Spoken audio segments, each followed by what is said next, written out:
Talking to Enad Haddad over at the Tropical Smoothie Cafe, Greensboro NABA, Greensboro National Adult Baseball Association. We were talking about the game at Western Guilford when you guys were able to come back and beat the Pirates and you were gone. And you must have had some kind of feeling that night that all these things came together for a reason. Well, number one is safety. I've tried to think about why did that happen. You know, it was very random to come out on the field on a line shot. And we were actually below the fence because I looked from where the ball was hit. I actually went and looked out on the field, and it had to take a upward and then downward track to my head, you know.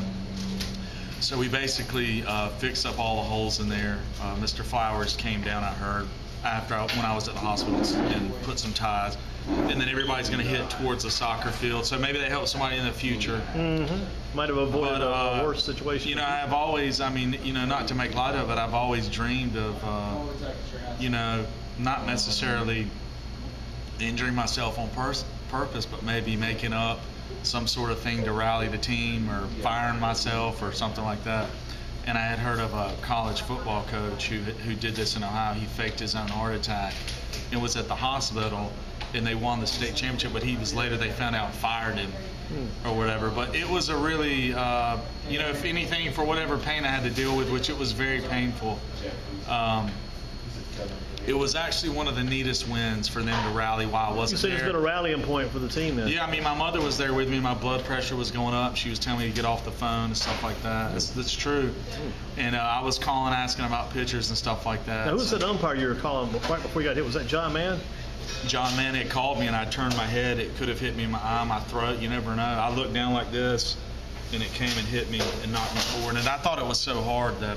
Do you know who hit the ball? That's the question. I don't know. We don't know. It just came randomly right at you. Yeah, but I'm not upset with them. Yeah, it'd be kind of interesting to find out who was doing that. Yeah, it worked. I think it was a Pirate player, but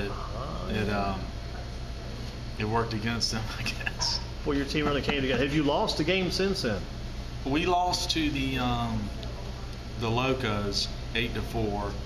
We had one bad inning, and it kind of, at the end of the game, it kind of blew the game open for them, but that was about it. Yeah, but we got on a hot streak after that, and we've been, I would say it's a different team from that night. That's the truth. It's not, that loss was not like the other losses. Now, you added a guy this past week, too, a kid from Western Carolina, this Hoyle young gentleman who had a tryout with the Kansas City Royals last Friday down in Burlington Athletic Park. And again, you've got him with the team now. Eric Kimber and Hoyle Met down there kind of came together. Now he's on the team. Talk about what this kid means. Well, he's a great kid, first of all, and I was very excited to have him join the team, you know. Him and Kimber were at a workout, and their father started talking, and actually his father was giving Kimber some advice about, you know, do you want to be a pitcher, do you want to be a fielder, because he had to choose one or the other. And then they just started talking, and his father believes he needs to keep playing no matter what. He probably should have been drafted. He had great numbers as sophomore. Did he have a big injury during this senior year? Yeah, he just from swinging a top-heavy bat. I guess the bats were different from the weight of them. You know, the distribution the year before, and it kind of did something to his hand. So I don't know if he got a bad rap for that. He did play in 14 games and hit 370. But you would think he would have got drafted after his junior year. I mean, he was a Louisville Slugger preseason All-American. Had some great kid. Great numbers. Hard worker. He came early yesterday and hit off the tee. And it was nice to know that he knew Tavon Clark from being at Western Carolina. They were buddies up there. So that instantly he was just fit in with the team and everything. He went 2 for 4 yesterday.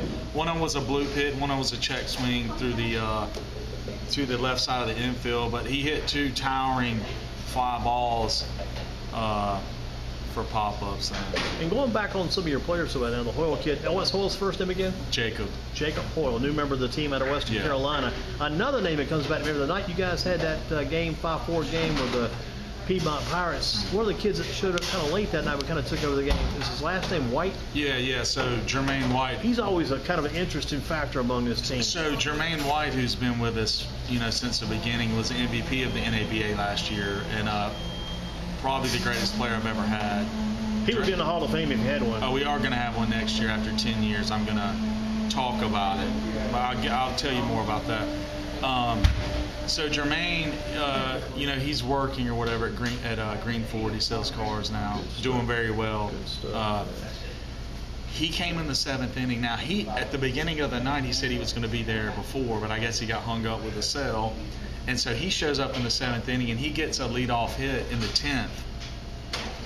So, well, actually, he was a second up. Jesus Santiago got a hit, and then Jermaine hit one. They said he hit it so hard to the left fielder line drive that the guy couldn't score from second. So, and then Terrence Payne came up and hit a ball to the left. You weren't even there when all this was I wasn't there. But you remember so much of this so vividly. Oh, I asked about 10 people their versions the next night. When I was supposed to stay off the phone for a little while. But so Jermaine comes in the 17th. Now, the guys were joking with me. They thought I had called Jermaine from the hospital to get him to the game.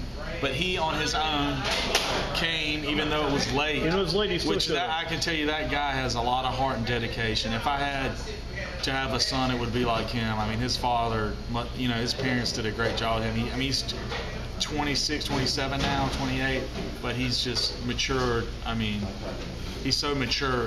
It has always been mature, you know. Well, let's take a little break. We'll come back to Enad and Dad, Part 1 and Part 2 and Part 3 coming up. Tropical Smoothie Cafe on New Garden Road at Battleground, and it's a great place to go to get a good energy boost and some great healthy food at the Tropical Smoothie Cafe. Mr. Victor Archie making all this come together. 2 locations in town now. Back after this.